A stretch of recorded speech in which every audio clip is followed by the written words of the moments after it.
नासिम breaking news आवाज़ से share कंदासीं। बलूचिस्तान के सुई वारे इलाइक़े में बारूदी सुरंग जे धमाके में सेनेटर सरफराज मुफ्ती जे कज़न समेत 4 ॼणा मारिजी विया ऐं 8 ज़ख़्मी थी विया आहिनि।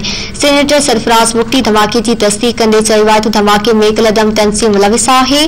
सरफराज मुफ्ती ट्वीट कंदे चयो त रियासत केसी ताईं मसइलो माण्हुनि ते हमला बर्दाश्त कंदी रहंदी।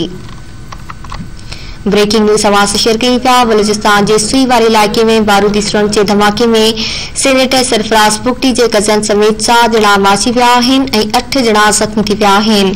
सेनेटर सरफराज मुफ्ती धमाके की तस्दीक़ कंदे चयो आहे त धमाके में कलदम तनज़ीम मुलविस आहे। सरफराज मुफ्ती ट्वीट कंदे चयो त रियासत केसी ताईं मसइलो माण्हुनि ते हमला बर्दाश्त कंदी रहंदी।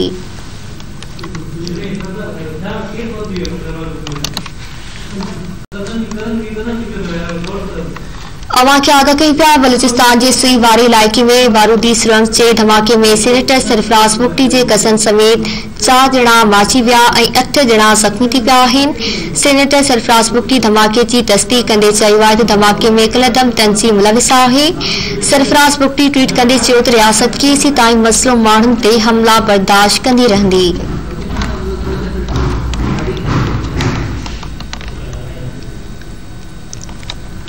अवां खे आगाह कई पिया। बलूचिस्तान के सुई वारे इलाइक़े में बारूदी सुरंग के धमाके में सेनेटर सरफराज मुफ्ती के कज़न समेत 4 ॼणा मारिजी विया ऐं 8 ज़ख़्मी थी विया आहिनि।